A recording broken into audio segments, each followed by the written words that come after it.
Hey guys, how you doing? Welcome to the plant room. So today I have some alocasias on my table. I'm not necessarily going to talk about the alocasia per se. Today my topic is pest. And we all know that alocasias are prone to pest. So that's what I want to touch on today. So if you like this type of content, stick around.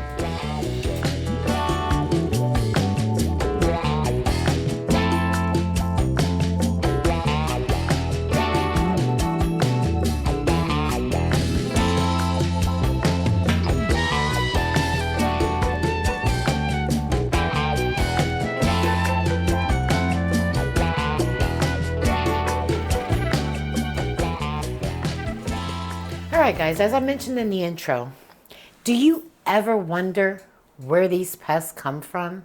I mean, these plants have been sitting in the same position as always. I haven't introduced any new plants to that area. There are no windows there are no windows there and it's cold, so I don't have any windows open. But it just so happens the other day I went to water these plants and I found mealybugs and spider mites. I have a microscope and I did do the microscope thing, and we're gonna put a video of that below so you could see what I saw.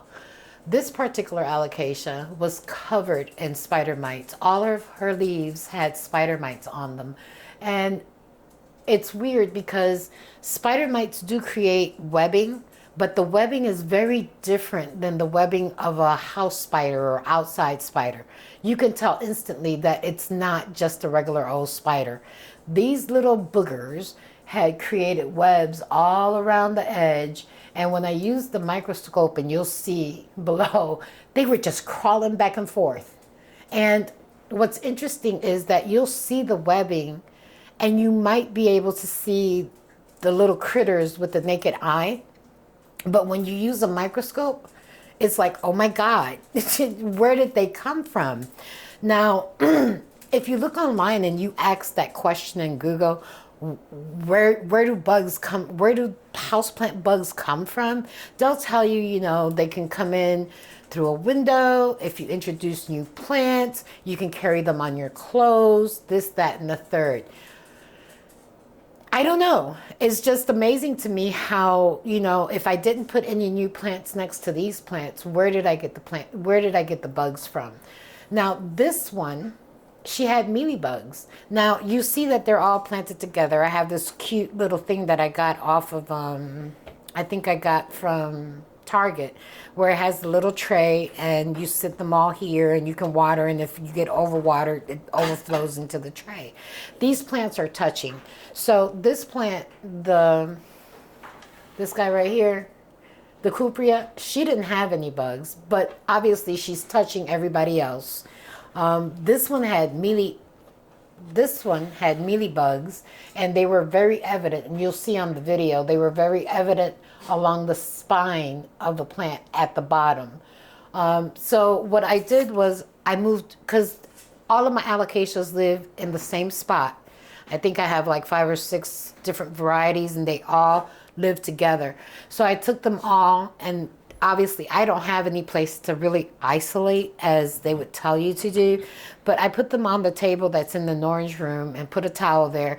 They all got sprayed and wiped down. I checked one more time with the microscope, and I could still see a little bit of webbing on this one. So the next day I came back and I sprayed her again and I wiped her down.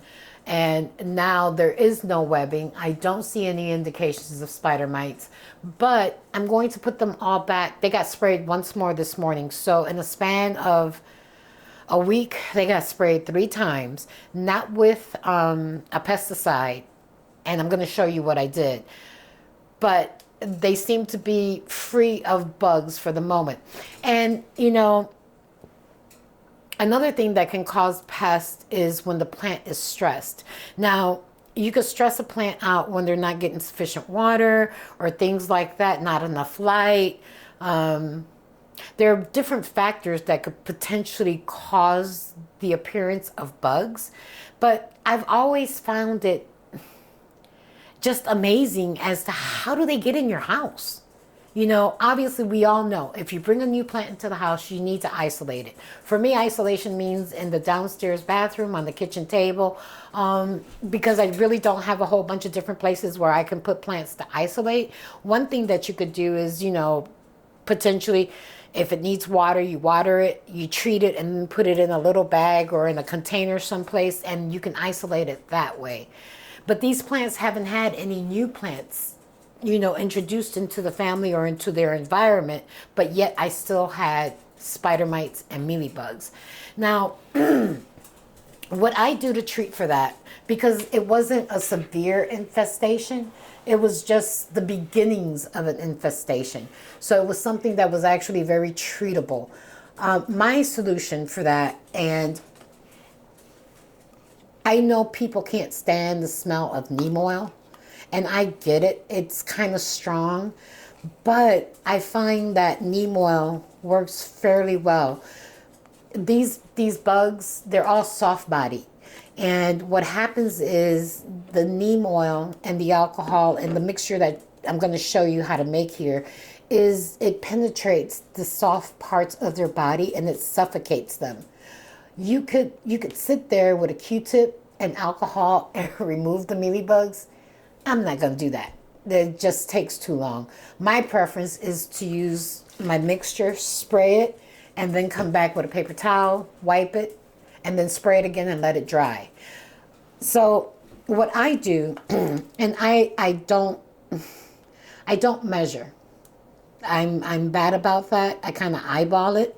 But my preference is to use, this is a cold pressed natural neem oil. I like to use pure Castile soap. I've seen where people use Dawn, and you could, but you know, Dawn is a degreaser. So it has additional additives in there that I don't know how it might impact the plant. So I'd rather be a little safer. This costs a little bit more, but it goes a long way. Alcohol. Now this one is 91 proof. You can use 70 proof, but I use a little less, and I use the 91. And you can actually add a little bit of peroxide to it, but peroxide breaks down. So if you're not going to use all of the mixture in one go, then you might want to skip the peroxide. The trick to making this, we all know that oil and water don't mix, right?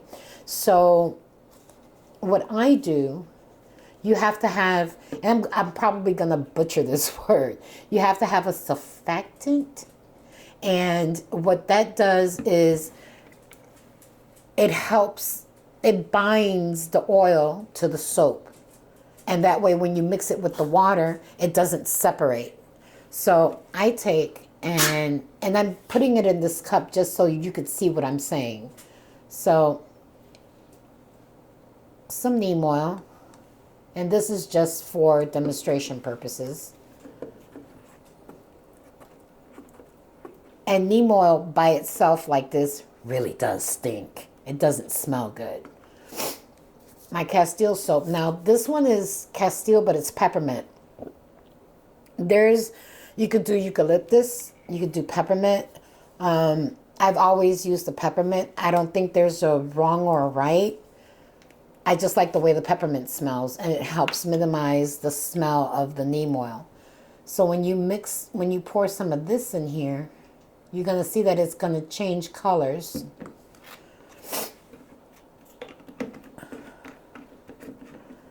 Let's see if we could just do it like this. Yeah. You see how that changed colors? How it went to like a brown? That's an indication that the oil is binding to the soap. And it acts, as I said, like what I said before. So now when you mix this with water, the oil is not going to separate from the water. Now obviously, if you're making a bigger batch of this is how you want to start. You want this to look like that before you add any water, any alcohol, or any other liquid to the mixture. You want it to look kind of milky, creamy-ish, no matter the amount you use. If you're like me and you don't measure, you know, you just want to have that mixed really well before you add water and your alcohol and all that other stuff to it. Now, typically, what I do, I have some in here, and as you can see, the oil and the water is not separate, because if it were, you would see the oil floating on the top of this. So when my bottle is empty, this particular bottle doesn't have any peroxide in it. So I start out and I'll put maybe that much neem oil in it, and then I'll put maybe that much of the soap, and I'll mix that up until it looks like this. And then again, like I said, I don't measure. So I'll add alcohol, and then I'll fill the rest with water.